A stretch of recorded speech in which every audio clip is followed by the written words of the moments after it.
तर हे आहेत CRT मॉनिटर.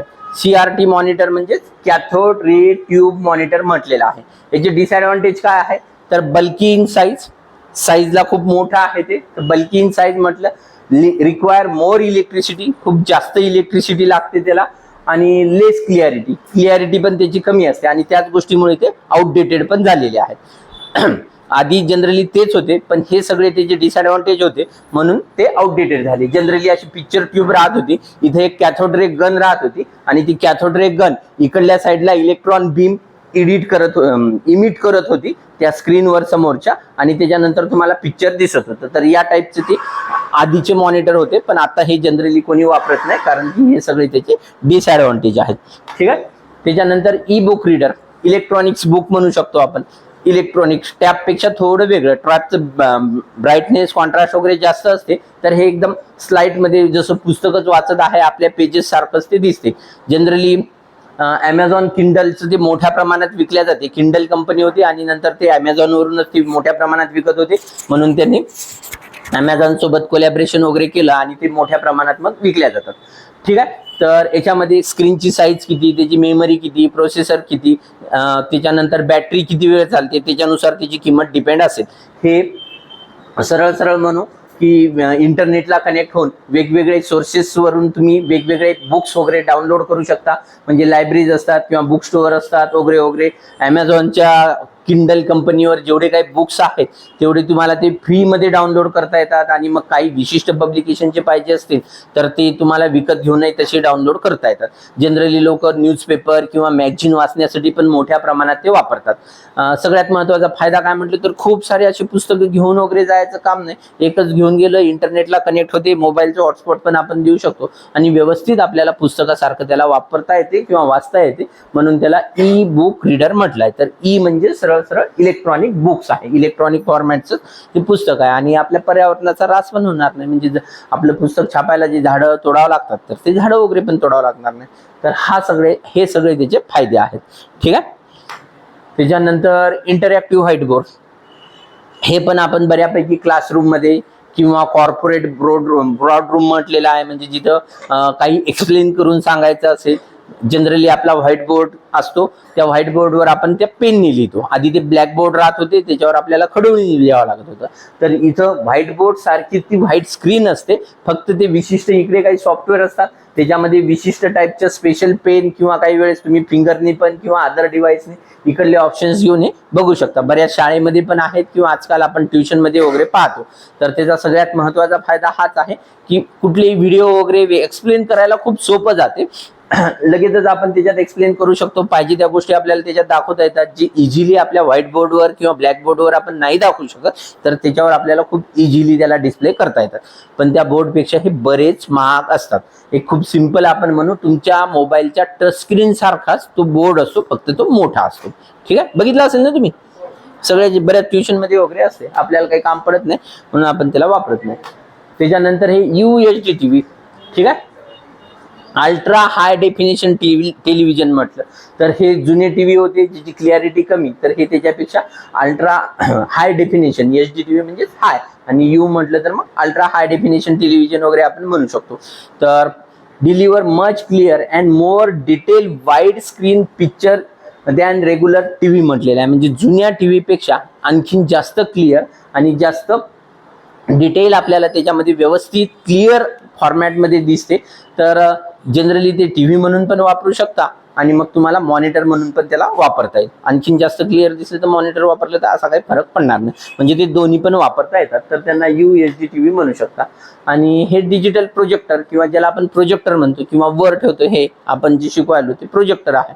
ठीक आहे. तर याचा सगळ्यात महत्त्वाचा काय फायदा, when several people need to see the screen at the same time, एकाच वेळेस एकापेक्षा जास्त लोकांना आपल्याला काही दाखवायचं असेल, एक्सप्लेन करायचं असेल म्हणून, तर त्यावेळेस हे प्रोजेक्टर किंवा डिजिटल प्रोजेक्टर वापरतात. जनरली ते जितक्या जास्त लोकांना दाखवायचं तेवढी मोठी मला स्क्रीन लागेल आणि तेवढंच ब्राईटनेस कॉन्ट्रास्ट मेंटेन करावं लागेल, मग ते तितकेच महाग असतील. याची पण स्क्रीन मोठी होते, पण मी याला बॅक साईडला आणखी नेलं तर स्क्रीन मोठी होईल, पण ब्राईटनेस कॉन्ट्रास्ट मेंटेन राहणार नाही. म्हणजे ब्राईटनेस कमी होत जाईल. तर सरळ सेम ब्राईटनेस ठेवून तुम्हाला मोठी स्क्रीन करायची असेल तर मग आणखीन महागाचंच ते प्रोजेक्टर घ्यावं लागेल. ठीक आहे. ओव्हरहेड प्रोजेक्टर पण त्याला म्हटल्या जाते. जनरली आपण डोक्यावर ठेवतो किंवा डिजिटल प्रोजेक्टर किंवा LCD प्रोजेक्टर वगैरे असे त्याचे वेगवेगळे नाव आहेत. Project the image from traditional monitor onto screen किंवा ऑल. हे आपली आता स्क्रीन आहे, तर स्क्रीन किंवा अशी प्लेन भिंत जरी असेल तरी त्याच्यावर आपण ती इमेज सरळ सरळ प्रोड्यूस करू शकतो. ठीक आहे. मीटिंग किंवा मग आपल्या क्लासरूममध्ये किंवा मग कॉर्पोरेट रूममध्ये पण ते मोठ्या प्रमाणात वापरल्या जातात. ठीक आहे. त्याच्यानंतर आहेत प्रिंटर. ॲक्च्युली प्रिंटर कशाला म्हणायचं म्हटलं तर सरळ सरळ जे तुम्हाला इमेज प्रिंट आउट देतात म्हणजे यांना आपण प्रिंटर्स म्हणतो. तर जसे आपण मॉनिटरचे काही जनरल फीचर्स बघितले होते तसेच मग प्रिंटरचे पण आपण जनरल फीचर्स बघू शकतो. तर प्रिंटरमध्ये जनरल फीचर्स आहेत, एक तर प्रिंटरचं रिझॉल्युशन, सरळ पुन्हा तेच की जितकं जास्त रिझॉल्युशन असेल तेवढं ते प्रिंटर क्लिअर इमेज प्रोड्यूस करेल. म्हणजे इथं आपण म्हटलं 10 DPI म्हणजे पुन्हा तेच डॉट पर इंचेस किंवा डॉट पर स्क्वेअर इंचेस. इथं 10 आहेत तर कमी क्लिअर असेल, इथं 72 आहेत तर त्याच्यापेक्षा जास्त क्लिअर, आणि इथं 300 आहेत. म्हणजे कमीत कमी इमेज क्लिअर दिसण्यासाठी 300 DPI तरी पाहिजे.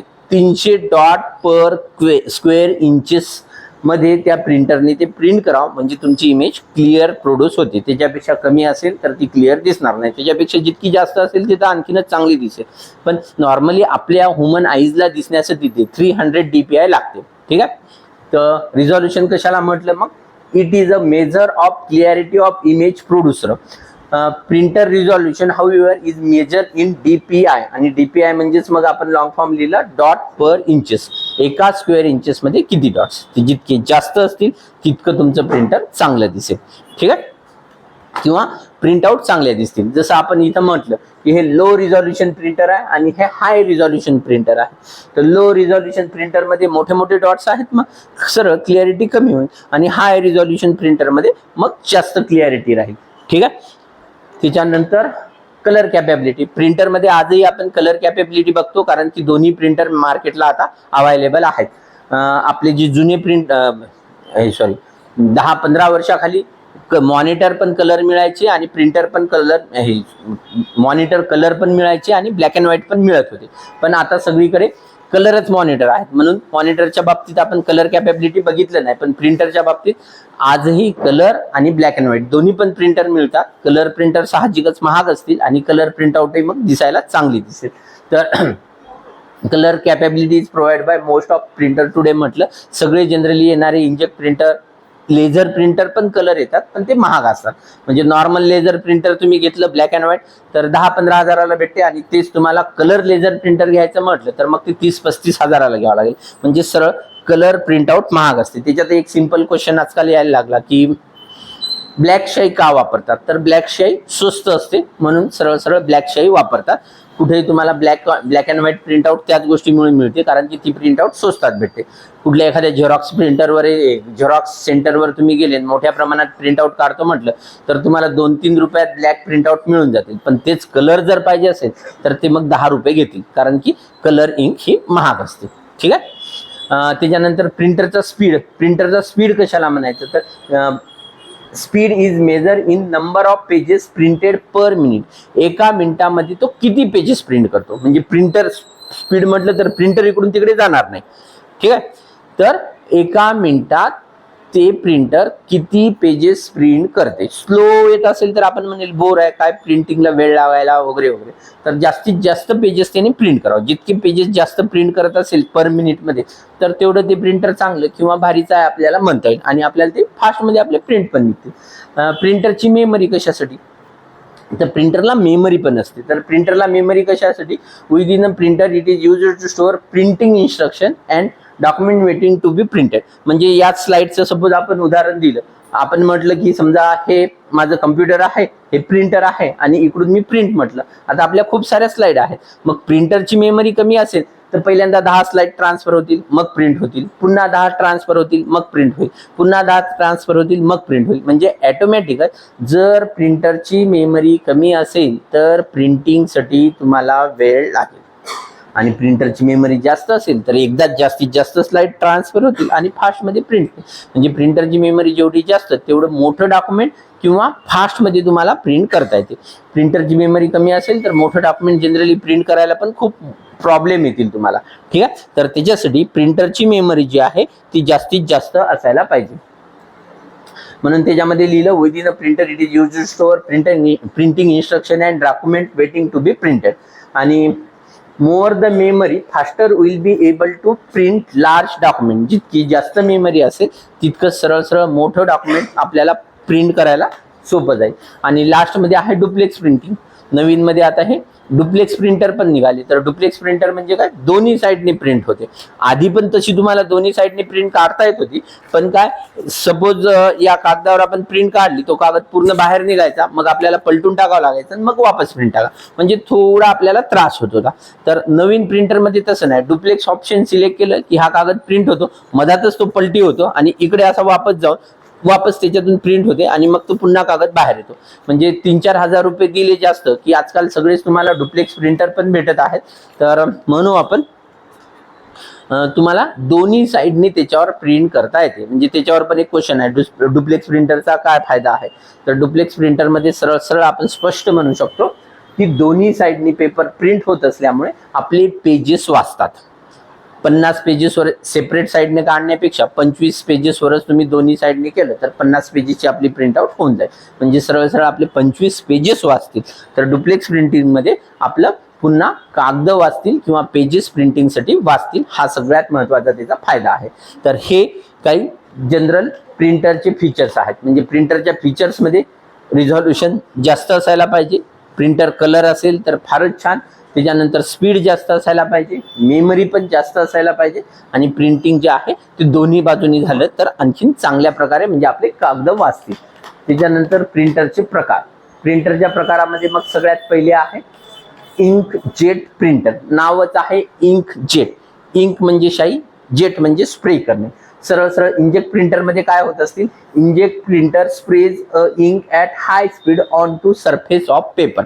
म्हणजे नोझल्स असते या टाईपचं, हे नोझल आहे, हा पेपर आहे, तिकडून इंक येते, हे बारीक नोझल म्हणजे समजते ना, बारीक ज्याला छिद्र असते त्याला आपण नोझल म्हणू. इकडून शाई येते, इकडून हे सर्किट बोर्ड आहे म्हणा, जसा डाटा आला तशी इंक ती बॉईल होते म्हणजेच उकळते, उकळली की प्रसरण पावते आणि जेवढी इंक ज्या साईडची बॉईल झाली ती मग या कागदावर ड्रॉपलेटच्या याच्यात स्प्रे होते. फक्त ते ड्रॉपलेट अशी जवळ पडतात आणि मग ती आपल्याला इमेज तयार झाली सारखी दिसते. ठीक आहे, तुम्हाला ऑब्झर्व करायचं असेल तर हे काही फ्लेक्स प्रिंट बॅनर वगैरे लागलेले असतात, त्याच्या एजेस वगैरे पहा, ते पण इंजेक्ट प्रिंटरवरूनच प्रिंट केलेले आहेत. तुम्हाला स्पष्ट वेगवेगळ्या कलरचे डॉट दिसतील. 6 कलरचे डॉट्स असतात त्याच्यात, सगळ्या कलरचे डॉट्स वेगवेगळे दिसतील. लांबून पाहिलं तर एकच इमेज दिसतील, जवळ जाऊन तुम्ही पाहिलं तर तुम्हाला स्पष्ट डॉट दिसतील.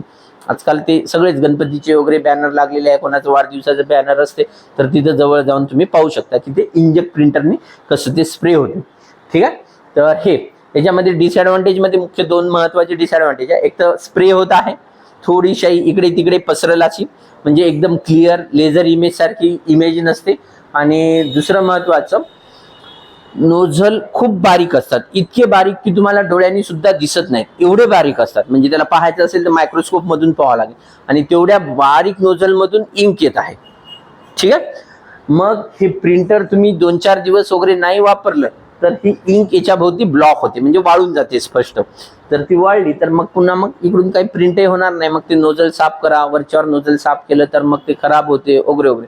म्हणजे जिथं ज्या प्रिंटरचा रोज यूज नाही आहे किंवा रेग्युलर यूज नसतो तिथं हे प्रिंटर वापरू नये. लगेचच ते खराब होऊन जाईल, नेहमी इंक ब्लॉक होत जाईल, प्रॉब्लेम होईल. त्याच्यापेक्षा मग चांगलं याच्यानंतरचं लेझर प्रिंटर. जिथं कमीत कमी रोज 2, 3, 4 प्रिंट आउट काढायचे आहेत तिथं हे प्रिंटर चांगलं. नेहमी इंक निघत राहते, वळायचं कामच नाही. ठीक आहे, म्हणजे ते ब्लॉक होत नाहीत किंवा त्याला साफ करावं लागणार नाही. तर हे आणि ॲडव्हान्टेज हे आहे, तरी काही लोक वापरतात. तर ॲडव्हान्टेज हे आहे की अतिशय कमी पैशात तुम्हाला मार्केटला ते प्रिंटर तुम्हाला मिळून जातात. म्हणजे अगदी 3,500-4 हजारापासून तुम्हाला इंजेक्ट प्रिंटर मिळून जातात. कलर प्रिंटर 3,500-4 हजारात भेटते, फक्त त्याचा वापर तुम्हाला रोज पाहिजे. मग ठीक आहे, त्याच्यानंतर मग ते त्याचं ड्रॉबॅक होतं, म्हणून हे लेझर प्रिंटर म्हणू आपण. जनरली आपण प्रिंट आउट वगैरे काढण्यासाठी हेच वापरले. तुम्हाला बायोडाटा प्रिंट वगैरे करून दिला तर या प्रिंटरवरून आपण करून दिला. तर याच्यामध्ये तसं त्याच्यात जसं इंक आहे तर इथं इंक नसते, तर 100% ड्राय पावडरच असते. ब्लॅक कलरचं पावडर असेल, 100% ब्लॅक पावडर असते. आणि laser light beat to produce the image with excellent letter म्हटलेलं आहे. सरळ आता लेझरनी असल्यामुळे ते इकडे तिकडे जसं शाई पसरते तसं याच्यात पसरायचं काम नाही. त्याच्यामुळे हाय क्लिअरिटीची तुम्हाला इमेज भेटते, एकदम क्लिअर इमेज त्याच्यात भेटते, किंवा ग्राफिक्स क्वालिटी एकदम इंजेक्टपेक्षा कितीतरी क्लिअर असते. त्याच्यानंतर लेझर प्रिंटरमध्ये कशी जनरल टेक्नॉलॉजी म्हटलं तर असा हा ड्रम असतो. हा ड्रम जनरली पॉझिटिव्ह चार्जेसचा असतो. आणि हे टोनर म्हणजेच ते पावडर असते ब्लॅक कलरचे, जे आपण पावडर म्हटलं 100% ड्राय पावडर असते ब्लॅक कलरचं, ते याच्यात असते. हे निगेटिव्ह चार्जेसचं असते. जेव्हा तिकडून लेझर बीम पडते, सपोज मला आता हे रेषा प्रिंट करायचं म्हटलं तर इथं मग हे पॉझिटिव्ह चार्जेस या लाईनचे तयार होतात. हे ड्रम जेव्हा असा फिरतो, हे निगेटिव्ह असल्यामुळे याच्यातलं पावडर इथं असं हे भिडूनच असते, तर हे निगेटिव्ह पावडर या ड्रमला इथे या लाईनच्या ठिकाणी चिटकून जाते. आणि मग हे कागद जेव्हा आपण इन्सर्ट करतो, हे दोन रॉड काय करतात, ड्रम जेवढा पॉझिटिव्ह आहे त्याच्यापेक्षाही जास्त कागदाला पॉझिटिव्ह करतात. आणि मग कागदाला पॉझिटिव्ह केल्यामुळे काय होते, कागद त्याच्या मधात इन्सर्ट जेव्हा होतो या ड्रमच्या समोर येतो, ड्रमपेक्षा जास्त कागद पॉझिटिव्ह असतो, म्हणून हे निगेटिव्ह चार्जेस या ड्रमला सोडून देतात आणि ते सरळ कागदावर येतात. आणि मग कागदावर ते येईपर्यंतही पावडरच असते. पुन्हा इकडे दोन हे फ्युजिंग सेक्शन आहेत. तो कागद असा समोर सडकला की त्या कागदाला फ्युजिंग सेक्शन म्हणजे दोन हीटर असतात, दोन्ही साईडने त्या कागदाला गरम करतात. आणि गरम झाले की एवढे गरम की जे पावडर आहे ते मेल्ट होऊन जाते, पिघळून जाते ते पावडर. आणि ते मेल्ट झालं की कागदाला चिटकते आणि मग तुमची प्रिंटआउट तयार होते. सरळ सरळ म्हणजे याच्यामध्ये 100% ड्राय पावडरच असल्यामुळे आज एखादी प्रिंटआउट काढल्यानंतर दुसरी तुम्ही 6 महिन्यांनी जरी काढली तरी काहीही फरक पडत नाही. डायरेक्टली त्याच्यात इंक वाळायचा वगैरे असा काही प्रश्नच पडत नाही, किंवा नोझल वगैरे नसतातच, त्याच्यामुळे ते ब्लॉक पण होणार नाही. म्हणजे जिथं क्वचित प्रसंगी वगैरे तुम्हाला प्रिंट काढायची 8 दिवसाला, 10 दिवसाला, 15 दिवसाला, तर त्या ठिकाणी सगळ्यात चांगले हे लेझर प्रिंटर असतात. तर ते झाले तुमचे लेझर प्रिंटर. ठीक आहे. त्याच्यानंतर 3D प्रिंटर आजकाल हे पण मोठ्या प्रमाणात यायला लागले. तर 3D प्रिंटर कशाला म्हणायचं, तर 3D इमेज ते प्रोड्यूस करेल. जनरली त्याच्यामध्ये प्लॅस्टिक मटेरियल, जसं आपण कालच्या चॅप्टरमध्ये बघितलं की त्याच्या आपण 3D इमेज स्कॅन करतो, आणि 3D इमेज स्कॅन केल्यानंतर त्याची आपण प्रिंट आउट पण करू शकतो म्हटलं तर. जास्तीत जास्त मोठ्या प्रमाणात याच्यात तसं पहिल्यांदा प्लॅस्टिक मटेरियल वापरल्या जायचं. इथं अशी प्लॅस्टिकची रिंग राहायची किंवा एक रोल राहायचा म्हणून वायर सारखा आपला, आणि इकडून या नोझल भोवती तो यायचा. आणि मग जसं प्रिंट करायचं तसं ते नोझल इथं गरम व्हायचं. नोझल गरम झालं की प्लॅस्टिक गरम होत होतं, आणि प्लॅस्टिक गरम झालं की layer by layer, layer by layer, layer by layer याच्यावर वर वर वर येऊन अशी ते ऑब्जेक्ट तुमचा तयार होतो. ठीक आहे. तर त्याला म्हटलेलं आहे 3D प्रिंटर, म्हणजे क्रिएट 3 डायमेन्शनल शेप म्हटलं, by adding very thin layer after layer of material until a final shape is fully form. म्हणजे जोपर्यंत फायनल शेप फॉर्म होत नाही तोपर्यंत ते एकावर एक लेअर तयार होत जाते. त्याच्यानंतर variety of different process and material that can be use, म्हणजे वेगवेगळं मटेरियल त्याच्यामध्ये यूज होते. असं काही नाही की पहिल्यांदा फक्त प्लॅस्टिक पासून सुरुवात झाली, तर आजकाल मोठ्या प्रमाणात बिल्डिंग कन्स्ट्रक्शन मध्ये, मेडिकल फील्डमध्ये पण मोठ्या प्रमाणात 3D प्रिंटर वापरत आहेत. मेडिकल फील्डमध्ये म्हणजे कोणाचा ऍक्सिडेंटमध्ये कान कटला तर इकडला कान स्कॅन करायचा, या टाईपचं मटेरियल त्याच्यात टाकायचं आणि मग ते तसाच कान प्रिंट होईल आणि मग प्लॅस्टिक सर्जरीने त्यांना जॉईंट करून टाकायचं. तर मेडिकल फील्डमध्ये नाकसाठी कोणाचे ओठ तुटलेले असतात किंवा नाक बरोबर नसेल किंवा कान नसेल तर त्या ठिकाणी आजकाल 3D प्रिंटर मोठ्या प्रमाणात यूज होत आहेत. यूट्यूबवर व्हिडिओ भेटतील, तुम्ही uses of 3D printer in medical असं जर टाकलं तर तुम्हाला कितीतरी व्हिडिओ भेटून जातील की त्याच्यात दाखवेल की कसं प्रिंट होते, काय नाही वगैरे वगैरे. ठीक आहे. त्याच्यानंतर बिल्डिंग कन्स्ट्रक्शनमध्ये तिथं फक्त जसं इथं प्लॅस्टिक वापरलं त्याच्याऐवजी मग तिथं कॉन्क्रीट मटेरियल वगैरे असं जर वापरलं, त्या प्रिंटरमध्ये जे नोझल आहे त्याच्याभोवती तिथून ते कॉन्क्रीट निघालं, आणि मग ते एकदा बिल्डिंगचं स्ट्रक्चर ऑटोकॅडमध्ये त्याला डिझाईन करून दिलं की ते पट बिल्डिंग तुम्हाला प्रिंट करून देईल. म्हणजे जी बिल्डिंग बांधायला किती दिवस लागतील ते काही तासात तुमची बिल्डिंग तयार होऊन जाईल. त्याचे पण कितीतरी व्हिडिओज तुम्हाला यूट्यूबवर भेटून जातील. कोणाला पाहायचंच असेल की बिल्डिंग कन्स्ट्रक्शनसाठी कसं ते प्रिंटर वापरतात तर ते तुम्हाला भेटेल. एक जनरल नॉलेजसाठी लक्षात ठेवू शकता, भारतातलं पहिलं पोस्ट ऑफिस 3D प्रिंटरनी बेंगलोरला प्रिंटच केलं म्हणावं लागेल. आणि मग ते पोस्ट ऑफिस आता ॲज अ यूजमध्ये पण आहे. तिथं प्रिंटिंगसाठी मग सरळ कॉन्क्रीट वापरलं. ठीक आहे. तर इथं खाली लिहिलंच आपण, one of the most common 3D printer sprays a liquid plastic. आधी तर ते पुन्हा सिंगल कलर मध्ये प्रिंट होत होते. आता त्या दिवशी एक व्हिडिओ बघितला होता की मी त्याच्यात 4-5 कलरचे प्लॅस्टिक, म्हणजे पाहिजे त्या कलरचे आता ते शेप वगैरे तुम्ही प्रिंट करू शकता. तर ते झाले 3D प्रिंटर. त्याच्यानंतर क्लाउड प्रिंटर. तर क्लाउड स्टोरेज वगैरे आपण जसं म्हणतो की आपल्या मोबाईलमध्ये क्लाउड स्टोरेज आपण शब्द ऐकतो, तर ती इन्फॉर्मेशन म्हणजे खूप सिंपल एक्झाम्पल द्यायचं झालं तर हे गुगल फोटोज वगैरे वापरता ना तुम्ही, गुगल फोटोज केवढं पण असते. बिल्डिंग प्रिंट करायची म्हणजे केवढं लागणार आहे, आता ते खूप मोठं लागेल ना. हे फोटोज नावाचा आपला ऍप आहे. आता या फोटोज नावाच्या ऍप मध्ये आपण म्हणू शकतो की एकदा का आपला मेल आयडी टाकला, म्हणजे आता याच्यात किती 19 तर कुठे हे आता हे मोबाईल आपण नवीनच घेतलेला आहे, पण याच्यामध्ये याच्या आधीचे पण फोटोज आहेत. आता एरोप्लेन मोड आहे ते एकदा काढावं लागेल. म्हणजे इंटरनेटला कनेक्ट केलं की डायरेक्टली तिकडून फोटो येतात, म्हणजे गुगलवर ते अपलोड होतात गुगलच्या सर्व्हरला, आणि गुगलच्या सर्व्हरवरूनच मग ते सरळ आपल्या मोबाईलमध्ये दिसतात. म्हणजे क्लाउड स्टोरेज म्हणजे इथं स्टोरेज न होता ते वर अपलोड होतात, त्यांच्या सर्व्हरला अपलोड होतात. तर क्लाउड याच्यासाठी म्हटल्या जाते, जसं ढग हे वर असतात तसंच ते स्टोरेज आपलं इथलं नसून वरती इन्फॉर्मेशन लोड होते, म्हणून त्याला आपण क्लाउड स्टोरेज म्हणतो. तसं क्लाउड प्रिंटर म्हणजे आपल्या या ठिकाणी नसून ते कुठं पण राहील, फक्त ते इंटरनेटनी कनेक्ट होईल आणि आपण कुठेही जरी असलो तरी त्याला एक विशिष्ट आयडी असेल आणि तिथून आपण मग प्रिंट देऊ शकतो. काही नाही, नॉर्मल प्रिंटरपेक्षा ते 2-3 हजारांनी महाग यायला. त्याला तुम्हाला एकदा सॉफ्टवेअर इन्स्टॉल करून प्रिंट मधला आपल्या मोबाईलमध्ये त्याला ऍड करून घ्यायचं, तोच आयडी. त्या प्रिंटरला फक्त इंटरनेट कनेक्ट पाहिजे. मग मी नागपूरला जरी गेलो, मुंबईला गेलो, कुठेही जरी गेलो आणि कोणी पण जेवढे जण त्याला कनेक्ट असतील 4, 5, 10 जण, तर ते प्रत्येक जण कुठल्याही ठिकाणून त्याला प्रिंट आउट देऊ शकेल. तर त्याला तुम्ही सरळ क्लाउड प्रिंटर म्हणू शकता. ठीक आहे. याच्यात लिहिलंच, you could use the smartphone from almost anywhere to send document to be printed on printer located at your home or school किंवा ऑफिस. कुठेही जरी ते प्रिंटर लोकेट असलं तरी आपण कुठेही गेलो तरी सरळ आपण त्याला प्रिंटिंग देऊ शकतो. तर त्याला तुम्ही क्लाउड प्रिंटर म्हणू शकता. ठीक आहे. त्याच्यानंतर थर्मल प्रिंटर, हे पण बऱ्याच जणांनी बघितले असतील. थर्मल प्रिंटर कुठे बघितले? कुठं? बसमध्ये कंडक्टर जवळ असतात, हे जे तुम्हाला तिकीट काढून देते. तर या प्रिंटरमध्ये सगळ्यात महत्वाचं शाई पण नसते आणि पावडर पण नसते. मग प्रिंट आउट कशी होते, तर हे जे प्रिंटर आहे it use heat element to produce image on heat sensitive paper. म्हणजे पेपरच जो आहे तो हीट सेन्सिटिव्ह असतो, म्हणजे त्या पेपरला उष्णता समजते. एक चोपडा पेपर असतो व्हाईट कलरचा, आणि जिथं जिथं उष्णता दिली तिथं तिथं ते ब्लॅक होत जाते. आजकाल तर ब्लॅक होणारे किंवा ब्ल्यू होणारे किंवा रेड होणारे पण भेटतात. म्हणजे बऱ्याच ठिकाणी बिलिंग सेंटरवर गेले, तुम्ही जेवायला कुठं गेले किंवा हॉटेलमध्ये नाश्ता करायला गेले, तर तिथून त्या छोट्या प्रिंटरवरून जे प्रिंट आउट काढून देतात, तर ती थर्मल प्रिंटरवरचीच प्रिंट आउट असते. ठीक आहे.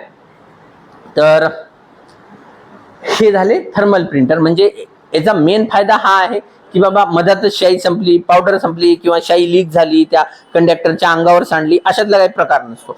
फक्त संपलं की ते पेपर संपला. त्याच्या बॅगमध्ये एक्स्ट्रा पेपर असतातच, बऱ्याच जणांनी पाहिले असतील.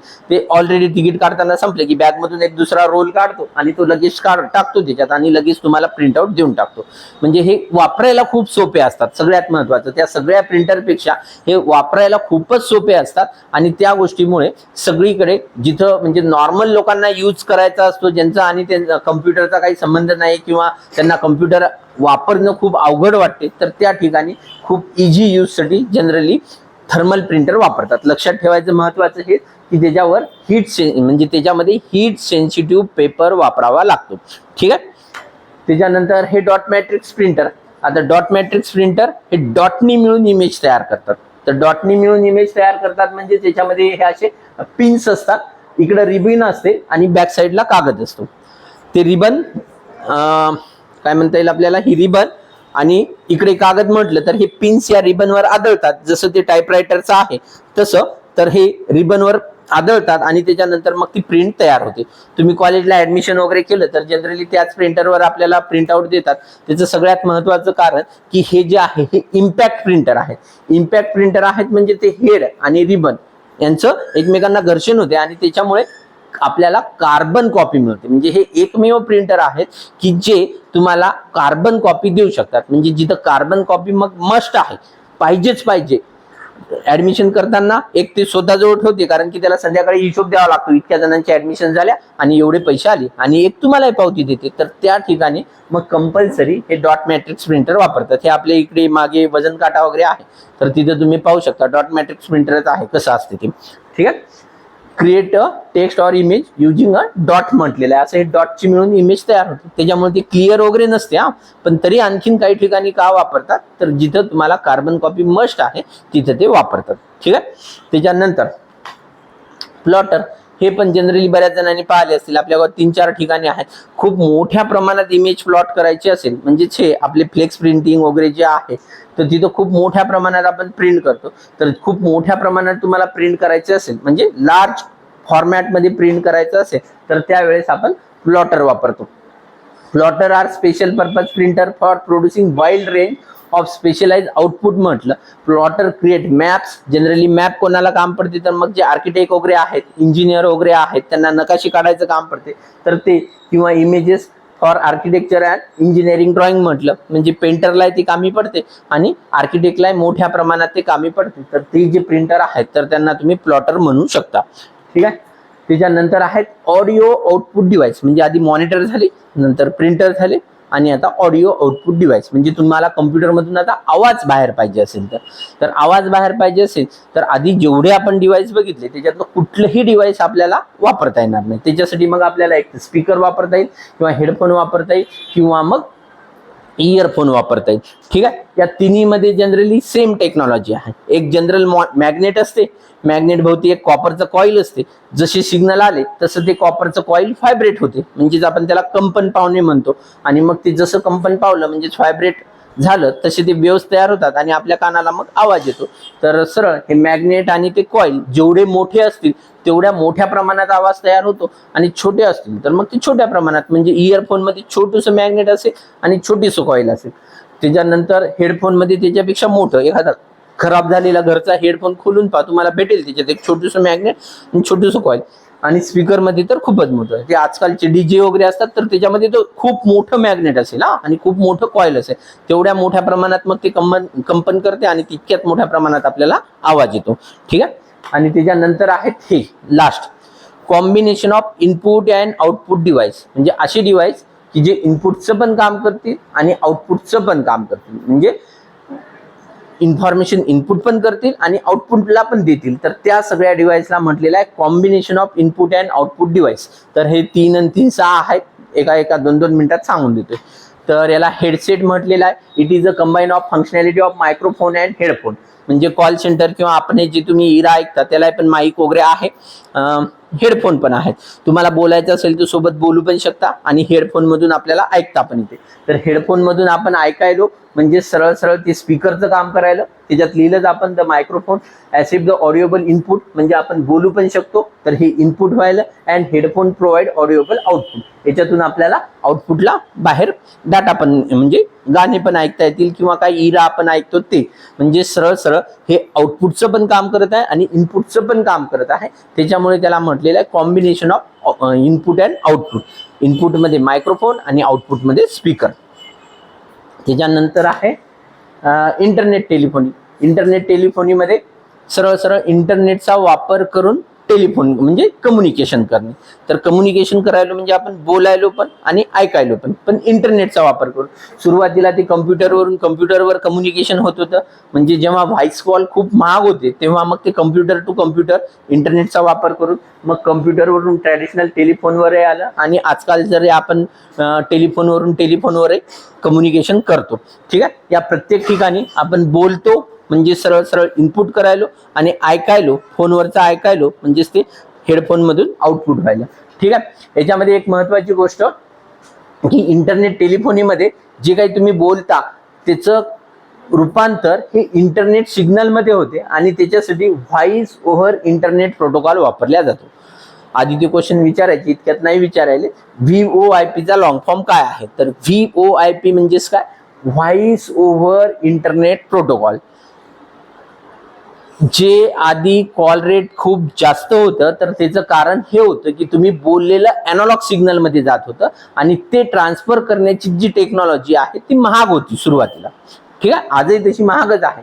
पण जिओनी सगळ्यात पहिले भारतात तसा प्रयोग केला की त्यांनी काय केलं की तुम्ही जे काही बोलता त्याचं इंटरनेट सिग्नल मध्ये रूपांतर केलं आणि इंटरनेट डेटा ट्रान्सफर करायला खूप सोपा राहतो किंवा खूप कमी पैशात तो ट्रान्सफर होता. आणि मग त्यांनी पहिले 6 महिने हे चेकिंगच केलं. फुकट दिलं म्हणजे ते चेक करू लागले की किती लोक फुकट जरी बोलले तरी कुठं डाटा जाम होतो का, लोकांचं कम्युनिकेशन व्यवस्थित होते की नाही. आणि मग 6 महिन्यांनी पैसे लावायला त्यांनी सुरुवात केली. म्हणजे तुम्ही जे काही बोलत होते त्याचं इंटरनेट सिग्नल मध्ये रूपांतर करत होते आणि इंटरनेट सिग्नल मध्ये रूपांतर करण्यासाठी व्हॉइस ओव्हर इंटरनेट प्रोटोकॉल म्हणजे VoIP वापरल्या जाते. ठीक आहे. एक खूप सिंपल एक्झाम्पल आपण देऊ शकतो. व्हॉट्सअप कॉल इंटरनेटवरून होतात. म्हणजे तुमच्या मोबाईलमध्ये सिम जरी नसेल, फक्त इंटरनेट कनेक्ट असेल, कोणाचं हॉटस्पॉट घेऊन तुम्ही व्हॉइस कॉल करू शकता. तर त्याला म्हटल्या जाते VoIP किंवा व्हॉइस ओव्हर इंटरनेट प्रोटोकॉल. ठीक आहे. त्याच्यानंतर मल्टी फंक्शनल डिव्हाइस MFD हे पण आहे आपल्याकडे तिथं कॅबिन मध्ये ठेवलेलं. आपण जनरली तुम्ही ऍडमिशनला आले आणि झेरॉक्स पटकन मारायची असेल तर त्याच्यासाठी वापरतो आपण. ठीक आहे. तर MFD म्हणजेच multi functional device, typically combine capabilities of scanner. त्याच्यामध्ये एक स्कॅनर असते, वरून स्कॅन करून प्रिंट मारलं की कॉपियर मशीनचं, ज्याला आपण झेरॉक्स मशीन म्हणतो, त्या मशीनचं काम झालं आणि त्याला एक छोटूसं फोनचं सर्किट जोडलं तर त्याला फॅक्स मशीनचं काम तो करतो. म्हणजे स्कॅनर, प्रिंटर, फॅक्स आणि कॉपी मशीन या सगळ्यांचं मिळून ते काम करते. म्हणजे एखादंच कोणाला तरी स्कॅन करायचं आहे, एखादंच कोणाला तरी प्रिंट मारायची किंवा स्कॅन करून ते पुन्हा प्रिंट मारायची, ज्याला आपण कॉपी किंवा झेरॉक्स म्हणतो, तसं करायचं असेल तर छोट्या क्वांटिटीमध्ये ते वापरायचं असेल तर ठीक आहे, कमी जागेमध्ये कमी पैशामध्ये ते ऍडजस्ट होऊन जाते. पण खूप लार्ज क्वांटिटीमध्ये तसं करतो म्हटलं तर ते लवकर खराब होईल. लार्ज क्वांटिटीमध्ये वापरायसाठी नाही. कॉस्ट आणि स्पेस हे दोन्ही पण त्याच्यामध्ये आपलं वाचते. आजकाल आपण ते छोटे छोटे किराणा दुकानामध्ये वगैरे पाहतो. कॉलनीत एखादं गल्ली बोळात दुकान असेल तर ते एक आणून ठेवते, तुम्हाला लगेच ते प्रिंट आउट काढून देते किंवा झेरॉक्स काढून देते वगैरे वगैरे. तर त्याला म्हटलेलं आहे MFD किंवा ऑल इन वन पण म्हणतात. MFD चा लॉंग फॉर्म आहे मल्टी फंक्शनल डिव्हाइस. म्हणजे एकापेक्षा जास्त फंक्शन, एकापेक्षा जास्त म्हणजे 4ही फंक्शन ते एकच डिव्हाइस करते. ठीक आहे. त्याच्यानंतर फॅक्स मशीन हे तर आता कोणीच नाही वापरत, एकदम आउटडेटेड झालेलं आहे. पण 20-1 वर्षापूर्वी इकडून कुठं मला मुंबईला, नागपूरला किंवा दिल्लीला डॉक्युमेंट्स पाठवायचं होतं. म्हणजे हे कधी होतं, जेव्हा इंटरनेट नव्हतं, व्हॉट्सअप नव्हतं, ईमेल नव्हतं, तेव्हा डॉक्युमेंट पाठवायचे होते. इंटरनेट नव्हतं तेव्हा, सरळ सरळ म्हणा. इंटरनेट नव्हतं म्हणजे मग मेलही नव्हता, व्हॉट्सअपही नव्हतं, काहीच नाही. आज मला डॉक्युमेंट पाठवायचं असेल तर खूप सोप्या पद्धतीने मी फोटो काढून डायरेक्टली व्हॉट्सअपने पाठवून देतो. त्याच्या आधी स्कॅन करून मेल करून पाठवावं लागायचं. ठीक आहे. तर आता स्कॅन करून मेल करूनही नाही, आपण डायरेक्टली फोटो काढून त्याला व्हॉट्सअपवर पाठवतो. कुठेही त्याची डॉक्युमेंट पटकन जाते, ते कम्प्युटरवर ओपन करते, प्रिंट मारून घेते त्याची. ठीक आहे. पण आधी तसं नव्हतं. आधी काय, हे असं डिव्हाइस होतं जे फोनला कनेक्ट राहायचं. मग मला इथून दिल्लीला डॉक्युमेंट टाकायचं का, इकडून डॉक्युमेंट पाठवायचं, ते दिल्लीला ज्या फोनला हे डिव्हाइस कनेक्ट आहे तिथं तिथचे नंबर डायल करायचे. मग इथून ते स्कॅन होत होतं, त्याचं टेलिफोन सिग्नल मध्ये रूपांतर होत होतं. ते STD बिलनी काउंट व्हायचं, पाठवायला किती वेळ लागला, आणि मग ते डॉक्युमेंट तिकडे जायचं आणि तिकडे प्रिंट व्हायचं. तिकडून इकडे पाठवलं तर तिकडे स्कॅन होत होतं, इकडे प्रिंट होतं. म्हणजे हे स्कॅनर आणि प्रिंटर या दोघांचंही पण काम करते. म्हणून त्याला combination of input and output म्हटलेलं आहे. Scanner as a input and printer as a output. तर ते झालं combination of input and output. हे व्हर्च्युअल रियालिटी, याच्यामध्ये 2-3 टाईपने आपण इनपुट पण करू शकतो आणि 2-3 टाईपने आपल्याला दिसते पण. वेगवेगळे प्रकार आहेत, ते पण डिव्हाइस आहे आपल्याजवळ. ज्यांना टेस्टमध्ये चांगले मार्क पडतील त्यांनाच ते वापरायला भेटेल. म्हणजे जे धिंगाणा करतील किंवा अभ्यास करणार नाहीत त्यांना ते डिव्हाइस वापरायला भेटणार नाही. त्या निमित्तानं तरी तुम्ही चांगला अभ्यास करता. कमीत कमी टेस्ट घेतल्यानंतर 60% मार्क्स मिळायला पाहिजे त्यांना. ते 60 तर त्यांनाच ते डिव्हाइस वापरायला भेटेल. ठीक आहे. तर याच्यामध्ये इनपुट करतो म्हणजे जी व्हर्च्युअल आपल्याला एक दुनियात दिसते, सरळ सरळ व्हर्च्युअल सगळं दिसते, तर त्याच्यामध्ये आपण त्या व्हर्च्युअल दुनियामधल्या किंवा त्या व्हर्च्युअल गोष्टीमधल्या म्हणू गोष्टीला हात लावू शकतो, त्यांना इकडून तिकडे आपल्याला उचलून ठेवता येते, व्हर्च्युअल कीबोर्ड दिसतो, असंच मला टाईप करता येते वगैरे वगैरे. तर मी त्याच्यात काय टाईप करायलो, सपोज मी युट्यूब ओपन केलं ना, असं युट्यूबवर एखादा व्हिडिओ ओपन करायलो म्हणजे मी डेटा इनपुट करायलो आणि मला ते पाहिजे तो व्हिडिओ दिसायला, म्हणजेच ते झालं आउटपुट. तर त्याच्यामध्ये तुम्हाला इन्फॉर्मेशन इनपुट पण करता येते आणि आउटपुट पण घेता येते, म्हणून त्याला पुन्हा तुम्ही combination of input and output म्हणू शकता. ठीक आहे. त्याच्यानंतर ड्रोन्स, याच्यात आपल्याला ड्रोन या साईडला लेफ्टला जा, राईटला जा, म्हणजे आपण डेटा इनपुट करायलो आणि तिकडून ते इमेज कॅप्चर करायला ते पण इनपुट झालं आणि मग इकडे मला मोबाईलवर दाखवलं तर हे आउटपुट झालं. मला मोबाईलवर दिसतील ते कुठं कुठं चाललं, त्याच्यानुसारच आपण ऑपरेट करतो, इथं चाललं तिकडे चाललं, काय पाहिजे जवळ पाहिजे, तर इकडे मोबाईलवर आउटपुट दिसायला. तर हे combination of input, command input करायलो, त्याच्यानंतर तिकडून ते मॅटर पण इनपुट करायला आणि इकडे तुम्हाला आउटपुटला द्यायला, त्याच्यामुळे त्याला पुन्हा combination of input and output म्हटलेलं आहे. आणि जसं म्हटलं मी 3D प्रिंटर आजकाल भरपूर फील्डमध्ये वापरायले, तसे ड्रोन पण कुठल्याही फील्डमध्ये आजकाल वापरणं चालू आहे, कारण की खूप कमी पैशात तुम्हाला कुठलेही काम ते ड्रोन वापरून करता यायला. म्हणजे जनरली तुम्ही जरी फक्त लग्नात शूटिंग पुरते पाहिले असतील तरी त्याच्यापेक्षा खूप मोठ्या प्रमाणात मिलिटरीमध्ये आजकाल वापरायलेत. डायरेक्टली कुठेही आपलं सैनिक पाठवण्यापेक्षा, आपले सोल्जर पाठवण्यापेक्षा ड्रोन पाठवायचं, त्यालाच एक ते बॉम्ब वगैरे काय आहे आणि तिथेच ते ड्रोन बॉम्ब सोडून वापस येईल. काही झालंय तरी ते आपलं ड्रोन जाईल, आपले सैनिकाचे प्राण वाचतील. तर त्या गोष्टीसाठी किंवा फॉरेनमध्ये खूप मोठ्या प्रमाणात ड्रोन टॅक्सीज निघाल्या. तुम्ही ड्रोन टॅक्सी इन दुबई असा व्हिडिओ सर्च केला तर ते माणूस त्याच्यात बसेल आणि ते ड्रोननी तिथं तुम्हाला पाहिजे तसं फास्टमध्ये नेऊन देईल, नेऊन सोडेल. त्याच्यानंतर फूड डिलिव्हरीसाठी पण खूप मोठ्या प्रमाणात ड्रोन वापरायलेत. भारतात सुरक्षेशी संबंधित भरपूर काही गोष्टी आहेत त्याच्यामुळे नाही वापरत, पण भारतात आणखीन एक खूप मोठ्या गोष्टीला परवानगी भेटली, शेतात फवारणी करण्यासाठी एक नवीन बिझनेस चालू झाला. ज्यांना ड्रोन वापरता येते खूप जण आहेत की पटकन तुमचं 10 एकर जरी असेल तरी ते 1-2 घंट्यात 10 एकर पण फवारून द्यायले. म्हणजे आधी जे खर्च खूप जास्त लागत होता ते ड्रोननी फवारतो म्हटलं तर एक तर पैसाही वाचायला आणि वेळ पण वाचत आहे. ठीक आहे. आणखीन भारतात ते मेडिकल ऑर्गन इकडून तिकडे ट्रान्सफर करण्यासाठी पण खूप मोठ्या प्रमाणात ड्रोन वापरायले. म्हणजे मुंबईला आता खूप सारे हॉस्पिटल आहेत आणि खूप ते दूर दूर आहेत. मग एका हॉस्पिटलमधून एखादी गोष्ट दुसऱ्या हॉस्पिटलमध्ये बाय रोड पाठवायचं म्हटलं तर खूप जास्त वेळ लागत होता, ट्रॉफिक जाम होत होती किंवा ते लोकांना भरपूर सारं थांबावं लागत होतं. त्याच्यापेक्षा आता ते ड्रोननी फास्ट पाठवत आहेत. वायफाय कनेक्टेड वगैरे असतात आणि ते टॅबलेट किंवा तुमच्या लॅपटॉपवरून इझिली ऑपरेट होतात आणि तुम्ही जे काही कमांड द्यायले ते इनपुट आणि तिकडून ते काय व्हायले ते आउटपुट. तर अशा प्रकारे मोठ्या प्रमाणात ते ड्रोन वेगवेगळ्या ठिकाणी वापरल्या जातात. ठीक आहे. आणि लास्ट आहेत रोबोट. झालं, संपलं. रोबोटला आपण जे काही द्यायलो ते कमांड द्यायलो आणि त्याच्याकडून काय काम करून घ्यायलो तर ते झालं सरळ सरळ आउटपुट. तर सगळ्यात महत्त्वाचं हे त्या होंडा कंपनीने 2000 साली माणसासारखा तयार केलता, असिमो नाव होतं त्याचं. तो किंवा तसा दिसत आहे म्हणजेच ते रोबोट आहे असं नाही. रोबोट म्हणजे असे काय म्हणू आपण डिव्हाइस की ज्याला काहीतरी समजते किंवा आपण काहीतरी त्याला कमांड देऊन त्याच्याकडून एक व्यवस्थित चांगलं काम करून घेऊ शकतो. म्हणजे रोबोट म्हणजेच त्याला 2 हात 2 पाय डोळे असायलाच पाहिजे असं नाही. वेगवेगळ्या फील्डमध्ये वेगवेगळ्या गोष्टीसाठी वेगवेगळे रोबोट वापरत आहेत. जसं आपण म्हटलं रोबोट इन मेडिकल फील्ड, म्हणजे असंही तुम्ही सर्च केलं तर तुम्हाला दिसेल. आता याला काही पाय नाहीत, काही नाही, हातासारखे तेवढे डिव्हाइस आहे. तो एक डॉक्टर आहे, त्याला इकडे कमांड देऊन टाकलं की ते सरळ सरळ पाहिजे तसं त्या बॉडीला ऑपरेट करून टाकेल. तर खूप मोठ्या प्रमाणात वापरायले जातात मेडिकल फील्डमध्ये. किंवा हे रोबोट इन ऑटोमोबाईल्स इंडस्ट्री म्हटलं तर याला काही नाही, याला फक्त एकदा सांगितल्या त्या पर्टिक्युलर प्रत्येक त्याला असेंब्ली लाईन म्हटल्या जाते. गाडीचं काय म्हणू आपण चेसिस एकदा त्याच्यावर चढवलं की त्याला खूप काही गोष्टी लावा लागतात. तर त्या प्रत्येक रोबोटला एक सांगितल्या जाते. जसं की सपोज आपण सिंपल म्हणू चाक बसवणारे रोबोट असतील तर त्यांना सांगितले जाते की या ठिकाणी चाक बसवायचे, बरोबर ते चाक घेऊन येतात, त्याला चाक बसवतात. सीट बसवणारे रोबोट वेगळे, त्याच्यानंतर ग्लास बसवणारे रोबोट वेगळे, आणखीन काही गोष्टी त्याच्यात जे डोअर बसवणारे रोबोट वेगळे.